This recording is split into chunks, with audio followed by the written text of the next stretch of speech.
aminareo ry havana ny fahasoavan'ny tompo, ny fahefan'ny tenin'Andriamanitra. Zany no lohahevitra amin'ity volana febroary ty avana malala mifatoka amin'izany indrindra ny tenin'Andriamanitra zay torina amintsika eto. Marka toko voalohany ny andininy fa-raika amby roapolo ka hatramin'ny fa-valo amby roapolo. Filazantsara araka ny Marka toko voalohany ny andininy fa-raika amby roapolo ka hatramin'ny fa-valo amby roapolo.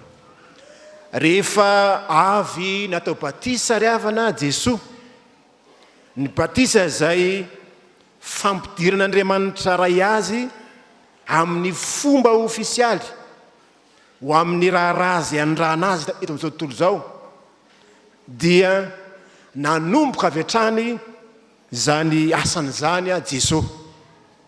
Milaza zany indrindra zao perikopa zay diniantsika eto zao, fanomboan'ny asany tamin'ny alalan'ny fampianarana atao amin'ny synagoga, araka ny andininy fa-raika amby roapolo sy ny fa-roa amby roapolo voalaza eto. Tamin'ny andro Sabata tao amin'ny Kapernaomy, tao amin'ny synagoga no niseho ny tantara. Isaky ny Sabata ry havana dia miara-mivavaka any amin'ny synagoga isan-tanany any ny jiosy rehetra, ary ny mpanora-dalàna no misahana ny fandavrariana zany fanofam-pivavahana zany, ary eo ihany koa ny fampianarana ny lalàn'Andriamanitra, dia ny testamenta taloha moa no resahana amin'izany. Tamin'ny fotoana io dia nandalo tao Kapernaomy Jesoa, ary araka ny fanaony dia miditra amin'ireny synagoga ireny izy no nanakinana ny fampianarana. Mifanao moa dia raha misy vahiny tonga dia omena azy tahaka ny indray andro izy dia nasiana namaky ny ronom-boky tao amin'ny synagoga. Gaga ny olona fa fampianarana misy hery, misy fahefana, fa tsy mba tahaka ny any mpanora-dalàna ny fampianaran'i Jesoa, fampianarana feno hery, feno fahefana. Ka andery havana raisitsika ny lohateny manao hoe ny hery sy ny fahefan'ny tenin'Andriamanitra. Ny hery sy ny fahefan'ny tenin'Andriamanitra ry havana voalohany dia zao: mampiorooro sy mandresy ny devoly. Voalaza eo ny hoe andininy fahatelo amby roapolo, ary niaraka tamin'izay ozy dia nisy olona teo amin'ny synagogany zay azo ny fanahy maloto ary niantso mafy rahalehilahy. Raha mandinika ny filazantsara tsika ry havana, indrindra Marka, dia ahatsikaritra isika fa hatramin'ny fanomboany eny talohan'izany aza dia niezaka mafy tsy ahatanteraka ny asa nandrana an'i Jesoa Kristy ny devoly. Miezaka mafy ny devoly hanohitra an'i Jesoa Kristy, handrava ny fanjakany, satria fantatry ny devoly fa handrava ny fanjakany sy ny asany no nandrana an'i Jesoa Kristy, dia miezaka izy manohitra. Tsy tamin'izany fotoana izany ihany fa mandraka ankehitriny ry havana dia mbola manao an'izany asan'izany ny devoly eo anivon'ny vahoakan'Andriamanitra. Amin'ny mahampanohitra ny devoly ry havana dia mba teo ihany koa izy tamin'ny alalan'ilay demoniaka anankiray, lehilahy zay azo ny fanahy maloto, milaza ny fanatrihan'ny devoly zany. Io demoniaka io na olona azo ny fanahy maloto dia tsy mba olona nentin'ny havana io hoe andeha hoentina any amin'i Jesoa Kristy mba hositraniny, fa olona nentin'ny fanahy maloto io, fanahy maloto zay manapaka ao anatiny. Mamperitrehitra ry havana malala zany, dia ho sanatria ve tsy olona natsoa ny fanahin'Andriamanitra avokoa ny olona tonga ao amin'ny fiangonana, fa misy olona hoentin'ny fanahy ratsy mba tonga ao amin'ny fivorian'ny olo-marina ihany koa. Mety ho sanatria amintsika zany fa nisy hatramin'izay zany ao amin'ny fiangonana tao amin'ny synagoga nisy olona zay niasany fanan'Andriamanitra, misy olona sany fanaratsy ka tonga mpanohitra ny fanjakan'Andriamanitra. Misy eo amin'ny fiainana maraka ankehitriny zany avana malala, misy zany olona tonga anakana ny fandrosony ny asan'Andriamanitra. Misy olona zany ampiasain'ny devoly hanohitra n'Andriamanitra tsy hahatanteraka ny fikasany.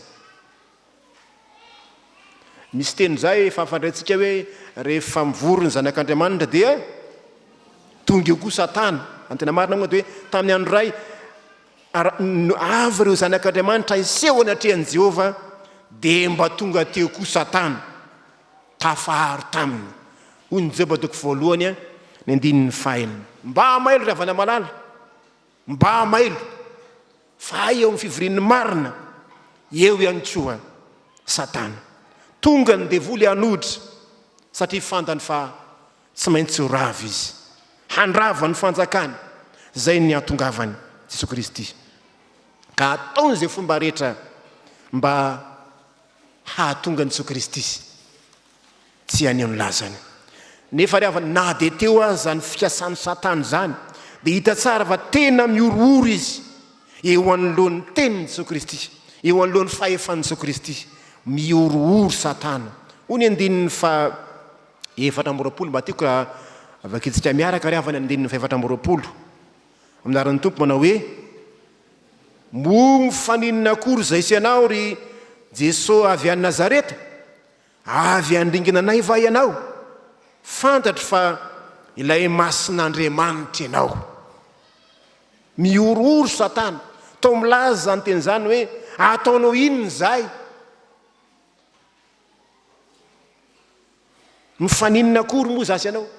Ataonao inona zahay? Fetsy izy eto mody miseho mahalala an'i Jesoa izy, mody miseho mahafantatra ny tenin'Andriamanitra izy. Fantatro fa ianao lay Masin'Andriamanitra ho izy. Le olona ampitenen'ny devoly miresaka io, mody miseho mahalala ny tenin'Andriamanitra. Mitarika ny saintsika zany ry havana malala, andinika tsara fa tsy izay rehetra amin'ny tenin'Andriamanitra akory dia kristianina mino avokoa. Haina ny devoly azy mahay miteny ny tenin'Andriamanitra, mahalala ny tenin'Andriamanitra, fa saingy fahafantarana ivelany fotsiny ihany zany. Nahafantatra an Jesoa ilay Masin'Andriamanitra ny devoly eto. Tao mitovitovy fanena amin'ny tenin'ny Petera manao hoe ianao no Kristy, zanak'Andriamanitra velona. Fa tsy mitovy satria Petera dia nandray an'i Kristy mihitsy ho fiainany. Nino azy nanaiky azy, fa ny devoly dia mahafantatra ivelany fotsiny ihany. Azagakitsika raha mahay ny tenin'Andriamanitra ny devoly hatrany amin'ny matotoko fahefatra any, hainy tsara ny tenin'Andriamanitra. Raha zanak'Andriamanitra dia mienjera any ambany any, fa izy ny andidiny anjeliny. Hainy tsara ny tenin'Andriamanitra. Ny devoly ry havana dia fetsy, fa eto kosa izy maharanitra lavitra anao izy, mahery lavitra anao izy, Jesoa Kristy, tompony hery sy ny fahefana. Mampiasa ny fomba rehetra ny devoly ry havana malala ankehitriny mba hamitena ny vahoaka an'Andriamanitra fa tsarovy eo anoloan'izany. Manana ny heriny sy ny fahefany Jesoa Kristy amin'ny alalan'ny teniny, ka dia miorooro ary resy Satana. Ankehitriny ry havana dia mandrovitsy Satana, hakaiky ny andro zay aresy azy, manao izay fomba rehetra izy ambabony ny zanak'olombelona. Ianao aza manaiky ho resin'ny Satana ianao. Tsy misy afa-tsy ny tenin'Andriamanitra rery ihany. Ilay tenin'Andriamanitra misy hery sy fahefana no ahafahanao mandresy ny devoly. Tandremo ry havana, fa tsy mitondra na inona nenao antsika ny fahaizana tsenjery fotsiny ny tenin'Andriamanitra tahaka ny mpanora-dalàna, fa tenin'Andriamanitra tsy misy fahefana. Zay avy amin'ny Jesoa Kristy amin'ny alalan'ny fanahy masina. ny tenin'Andriamanitra miasa ao anatsika amin'ny alalan'ny fanahy masina, ny mahatonga atsika ahery sy atanjaka amin'ny finoana ka ahafahantsika mandrisy ka miorooro Satana raha vao miteny tenin'Andriamanitra isika. Zany ry havana no asam-piandro ohatra roana amin'ny aran'i Jesoa Kristy ilay tompony hery sy fahefana ny Satana. Ary no mpiandro ohatra ke kristianina dia olona mahay tenin'Andriamanitra, olona milona amin'ny tenin'Andriamanitra. Zay vao afaka handroaka ny asan'ilay ratsy. Ny tenin'Andriamanitra rery ihany, mihaino ny tenin'Andriamanitra, raiso ny tenin'Andriamanitra, angatao ny fanahy masina mba hamboly zany fahefana zany ao anatinao, ahatonga anao andresy ny devoly sy ny endriny rehetra. Ny devoly zay te handoto anao, te hankivy anao, te hampihemotra anao amin'ny asa fanompona. Roay amin'ny aran'i Jesoa Kristy ny asan'ny devoly sy ny forongony. Fa olona manana ny tenin'Andriamanitra ianao, olona mihaino ny tenin'Andriamanitra ka miaina izany ianao, tsy resy ny devoly ry havana malala. Ny olona mivelona amin'ny tenin'Andriamanitra, fa misy hery sy fahefana ny tenin'Andriamanitra zay ambaratsika. Raiso ny tenin'Andriamanitra, fa manana hery io, vakio iaino, aoka io mpiainana amin'ny Jesoa Kristy isika. Ilay tompony hery sy fahefana dia iorooro ilay ratsy eo anatrehantsika. Fa ny zavatra faharoa ry havana, ny hery sy ny fahefan'ny tenin'Andriamanitra ihany koa eto dia maharesy lahatra ny olona siny. Hoy ny andininy fahafito amby roapolo, dia gaga ny olona rehetra ka ny fanontany hoe manahoana re zao zavatra zao? Fampianarana vaovao misy fahefana zao, fa ny fanahy maloto aza nodidiny ka dia nanaika azy. Ny fiafaran'ny tontolo andron'i Jesoa tao Kapernaomy ry havana dia fandresena mihezinezina, resy lahatra tamin'ny fampianarana sy ny teniny izay feno fahefana ny olona izay nanatrika teo amin'ny synagoga. Ny devoly dia ny orooro ary resy teo anatrehany, gaga sy talanjona ny olona araka ny voalaza eto ny andininy fa 2:20, 7:20. Vely andreo moa le hoe talanjo dia talanjo ny olona rehetra, talanjona andininy fa 7:20. Ny teny hoe talanjona ry havana malala dia na hoe gaga, ny tena dikany dia hoe natahotra na raiky tahotra na ny orooro, zany no heviny eto. Satria na ny devoly fanahy maloto aza dia voabaiko ny Jesoa Kristy, ny orooro natahotra, raiky tahotra ny vahoaka, farisendahatra zany. Ny fandroahana ny demony ry havana tsy mba azo atao, tsy mba azo atao kinangy zany, fa tsy maintsy eo ambanin'ny fahefan'ny tenin'Andriamanitra raha te handresy lahatra ianao. Nisy jusy zay priori foana tamin'ny fotoan'andro, asa pastor toko 7:20 zany, miseho ho laza azy ho mazana ka andoka amin'ny fanahy ratsy, fa izy indray no nidiran'ny fanahy ratsy. Zany mila tandremana tsara, raha tsy olona voton'ny tenin'Andriamanitra ianao dia ho resin'ny ratsy ianao, tsy haresy lahatra ny teny ambaranao. Isika mpino ry havana, aoka ho resy lahatra amin'ny fahefana zay nomeny Jesoa atsika.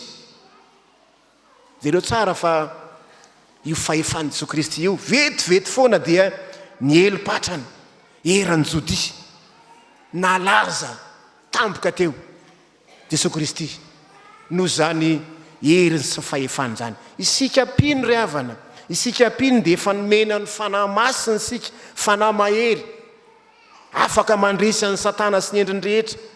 Ny zavatra rehetra dia hain'ny mpino, nomen'Andriamanitra ny teniny sika fa tsika mandresy lahatra. Fa rehefa toriana ny tenin'Andriamanitra dia miteraka finono zany, miteraka fandresen-dahatra zany. Fa zany ny zava-dehibe fahagagana eto, resy lahatra, raiky tahotra ny olona maro. Ny devoly ry havana dia mba miaiky fa izy ilay masin'Andriamanitra fa tsy mivonona iara-dalana sy mimpiainana amin'i Jesoa zany ny devoly fahafantarana ivelany zany fa ny vahoaka kosa eto zay nanatrika dia niaiky ny fahefana sy ny heriny resy lahatra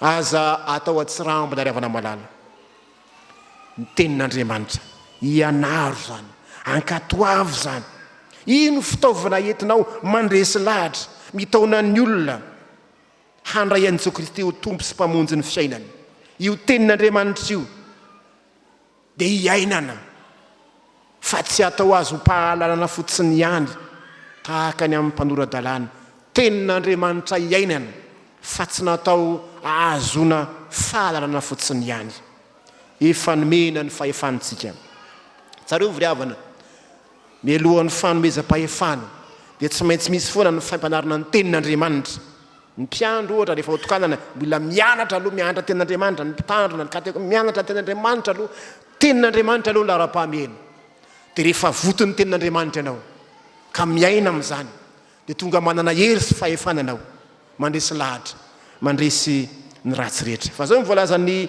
Timoty faharoto fahatelo andininy fahenina ambin'ny folo manao hoe izay soatra etra nomeny tsindrimandrin'Andriamanitra dia mahasoa koa fampianarana ho fandresen-dahatra ho fanitsiana izay diso ho fitezana amin'ny fahamarinana Timoty faharotoko fahatelo andininy fahenina ambin'ny folo ampiasao ary ny fahefana nomen'Andriamanitra anao rehefa olona nena amin'ny tenin'Andriamanitra dia ampiasao ny tenin'Andriamanitra hitao manao ny hafa andresanao lahatra ny manodidina anao ary indrindra handroanao ny asan'ny satana izay mitarika anao kivo sy amboifo mitarika anao hemitra amin'ny finoana miteraka tahotra sy ororo amin'ny fiainanao mpandresy ianao rehefa ny tenin'Andriamanitra no ilomanao iainanao dia ny tompo ane ampiorina trano ny teny ao anatsika mahery manam-pahefana ny tenin'Andriamanitra ka mampandresy antsika izany miorooro satana resy satana eo alohany zany fahefan'ny tenin'Andriamanitra zany ary ny tenin'Andriamanitra ihany koa dia hoentina andresen-dahatra hitaomana ny olona mba hinany Jesoa Kristy andray azy ho tompo sy mpamonjy ny fiainany. Andriamanitra ny voninahitra ho aminao ry havana amin'ny fiadanany. Amen.